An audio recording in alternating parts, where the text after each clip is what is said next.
اعوذ باللہ السمیع العلیم من الشیطان الرجیم بسم اللہ الرحمن الرحیم الحمد للہ رب العالمین الرحمن الرحیم مالک یوم الدین ایاک نعبد و ایاک نستعین اہدنا الصراط المستقیم۔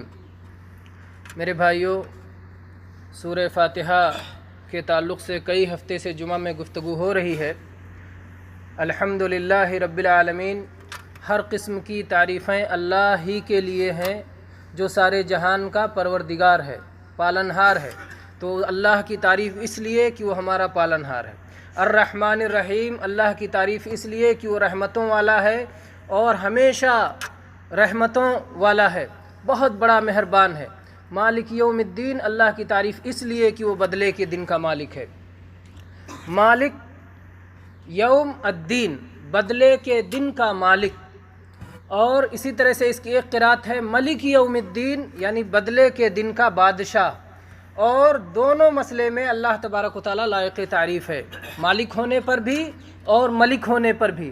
ظاہر بات ہے جب بدلے کا دن ہوگا، جو لوگ ایمان والے ہوں گے وہ وہاں پر پہنچیں گے اور اللہ تبارک و تعالیٰ انہیں اچھا بدلہ دے گا، انہیں جنت دے گا، ہمیشہ ہمیشہ رہنے کے لیے ہر طرح کی نعمتوں سے نوازے گا۔ تو وہ لوگ تو اللہ کی تعریف کریں گے ہی۔ جو جنت میں جائیں گے وہ کہیں گے الحمدللہ رب العالمین، الحمدللہ الذی ہدانا لہذا وما کنا لنہتدی لولا ان ہدانا اللہ۔ تو جنتی تو اللہ کی حمد کریں گے ہی کریں گے بدلے کے دن کے بعد، کیونکہ انہیں اچھا بدلہ ملے گا۔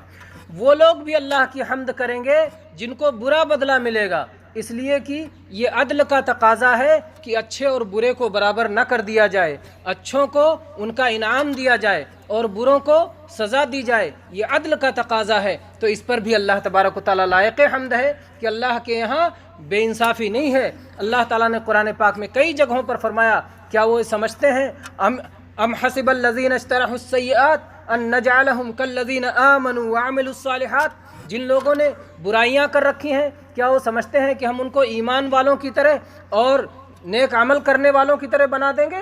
سواء محیاہم و مماتہم، ان کا مرنا جینا سب برابر ہو جائے؟ یہ ناممکن ہے۔ اللہ تبارک و تعالیٰ اہل ایمان کو اور اہل کفر کو، نیک لوگوں کو، برے لوگوں کو، سب کو برابر نہیں کرنے والا ہے۔ تو اس پر بھی اللہ تبارک و تعالیٰ لائق حمد ہے۔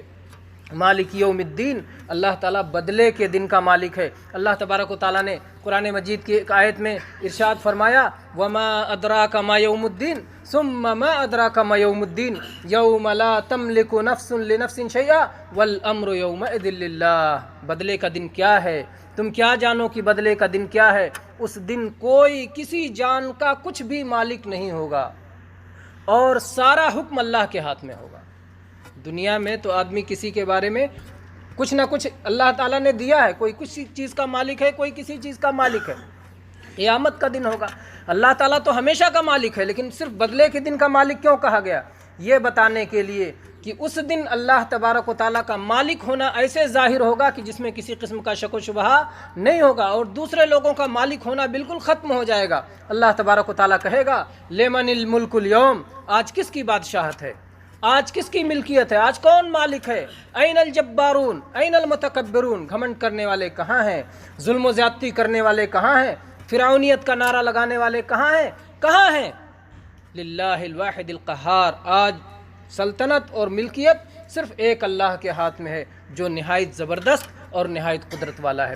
تو اللہ تبارک و تعالیٰ کے ہاتھ میں یہ بادشاہت ہوگی۔ آپ یہ غور کریں کہ اللہ تبارک و تعالیٰ نے پہلے کہا الرحمن الرحیم، اللہ بڑی رحمتوں والا اور بہت مہربان ہے، پھر کہا مالک یوم الدین، اللہ بدلے کے دن کا مالک ہے۔ دونوں چیزیں ساتھ میں ذکر کر دیا۔ یہ قرآن پاک کا طریقہ ہے کہ کہیں ایسا نہ ہو کہ اللہ رحمان و رحیم ہے، اس کی رحمت کو یاد کر کے کوئی ڈھیٹ ہو جائے اور اپنی ڈھٹائی کی وجہ سے ایمان چھوڑ دے، نیک اعمال چھوڑ دے اور کہے کہ اللہ تو مہربان ہے۔ نہیں، اللہ مہربان ہے، لیکن ساتھ میں اللہ بدلے کے دن کا مالک بھی ہے۔ یاد رکھو اس کو۔ اللہ تعالیٰ نے فرمایا نبئ عبادی انی انا الغفور الرحیم وان عذابی هو العذاب العلیم، اے اللہ کے نبی میرے بندوں کو بتا دیجئے کہ میں بہت بخشنے والا، بڑا مہربان ہوں، لیکن ساتھ میں یہ بھی بتا دیجئے کہ میری سزا، میرا عذاب بہت سخت ہے، بہت دردناک ہے۔ تو اللہ تعالیٰ نے دونوں باتوں کو، رحمت کو اور قیامت کے دن کا مالک ہونے کو، دونوں کو ایک ساتھ ذکر کر دیا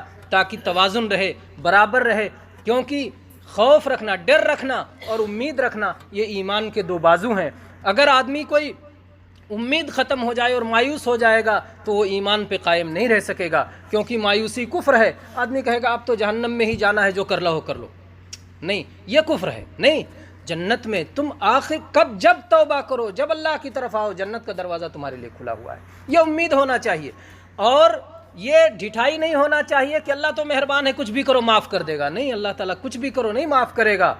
جو کچھ بھی کر لیں اور جو ایمان اور عمل صالح پہ رہیں، اللہ کی اطاعت پہ رہیں، توحید پہ رہیں اور اتباع سنت پہ رہیں، اللہ سب کو برابر کر دے گا۔ اللہ ایسا نہیں کرے گا، اس لیے اللہ کا ڈر بھی ہونا چاہیے اور اللہ سے امید بھی ہونا چاہیے۔ اللہ تبارک و تعالیٰ سے دعا ہے کہ اللہ تبارک و تعالیٰ ہم سب کو اپنے صفات اور اپنی توحید کو سمجھنے والا بنائے۔ اللہ تبارک و تعالیٰ ہم سب کو ایمان پر اور نیک عمل پہ قائم رکھے، ہر طرح کی برائیوں سے اللہ ہماری حفاظت فرمائے، اور اگر برائی ہو جائے تو اس سے توبہ کر کے صحیح راستے پر پلٹنے کی توفیق دے۔ آمین۔